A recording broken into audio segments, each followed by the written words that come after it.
আজি বতৰটো একেবাৰে ঠাণ্ডা বৰষুণ দিয়াৰ কাৰণে সেইকাৰণে চৌকাতেই বনাইছোঁ। ৰাতিপুৱা ৰুটিকেইটা বনাইছোঁ, মানে ৰাতিপুৱা ৰুটি লাগেই আৰু আমি ভাত খাওঁ, দেউতাৰ কাৰণে ৰুটি লাগেই ৰাতিপুৱা।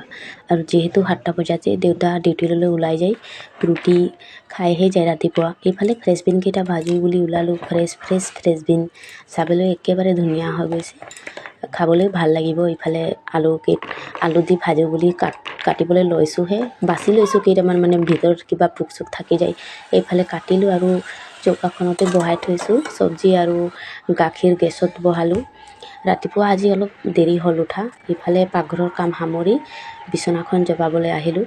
ৰাতিপুৱা মানে সদায় 5টা বজাত উঠিলে মানে ভাল হয়। ৰাতিপুৱা পূজা চূজা কৰোঁতে মানে টাইমটো ঠিকে মিলি যায়, নহ'লে অলপ দেৰি হৈ যায় খাওঁতে পূজা চূজা কৰি। আৰু যিহেতু আজি সোমবাৰ, ভিতৰতে মানে যোৱাকালিৰ আছিলে, যোৱাকালি দিব নোৱাৰা কাৰণে আজি দিছোঁ। সেইফালে চব সামৰি পিছত ফুলকেইটা ছিঙো বুলি বাহিৰত ওলালোঁ। আৰু ফুলবোৰ যোৱাকালি মানে টাবকেইটা বাহিৰত ওলাইছিলোঁ বৰষুণত, যে ইমান ধুনীয়াকৈ হৈছে, ভাল লাগিছে। ভাবিছোঁ পিছত যদি আজৰি সময়ত কাম বন আজৰি কৰি ওলাওঁ বাহিৰত। এইফালে মানুহজন খাচীকেইটা এৰাল দিলে আৰু বাকীবোৰ এৰি দিছে। ছাগলীকেইটা গোটেইবোৰ এনেও এৰাল দি থ'ব নোৱাৰি। এইফালে ফুলকেইটা ভাবিছোঁ পিছত ওলাম, বৰষুণ দি আছে যিহেতু। এতিয়া পূজাটো কৰিলোঁ আগতে। ইফালে মা ফ্ৰেঞ্চবিন, ভেন্দি আৰু মটৰ একেলগতে মানুহজন লৈ আহিছে বেগখনত, এইবোৰ ভাগ ভাগকৈ কৰিছে। মই পূজাটো কৰি লওঁ বুলি ওলালোঁ এইফালে। আৰু ছোৱালীজনী শুয়ে আছে, ছোৱালীজনীৰ অলপ গা ভাল নাছিলে, এইকাৰণে দেৰিকৈ শুই উঠিলে। মই উঠাই ব্ৰাছ কৰি এইফালে খাবলৈ ল'লোঁ ছোৱালীজনীক, লগতে ময়ো তাৰ লগত খালোঁ। তাৰপিছত মোৰ মানে অভ্যাস আছে, খোৱাৰ লগে লগে বাচনকেইটা বাহিৰত থ'বলৈ মন নাযায়, একেবাৰে মানে ধুই দিওঁ।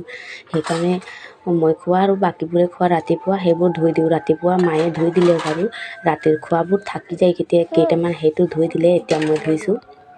ইফালে মানুহজন লৈ আহিলে কণ্ট্ৰল চাউল আৰু নিমখ, দাইল আৰু চেনি। আৰু জানেনে, চেনি পেকেট আৰু নিমখ পেকেটটো ভালকৈ পেকিং নাছিলে চাগে, গোটেই পৰি গৈছে বেগখনতে। সেইবোৰ একেবাৰে পনীয়া নিচিনা হৈ গৈছে, নিমখটো পানী। আপোনালোকক দেখাইছোঁ বাৰু, ডাইনিংখনতেই গোটেইখিনি পৰি গ'ল। আৰু কাপোৰ চিলাবলৈ আছে বুলি মই ভাবিলোঁ, মানে একেবাৰে দুপৰীয়াৰ ভাতকেইটা বনাই লওঁ বুলি। সেইবোৰ বাকেট আছে, মানে চাউল আটা বেলেগ বেলেগ থ'বলৈ, সেইবোৰ বেলেগ বেলেগ বাকেট আছে, সেইবোৰ একেবাৰে সামৰি লৈছোঁ। পিছত মানে মই কাপোৰ চিলাম বুলি সেইবাবে।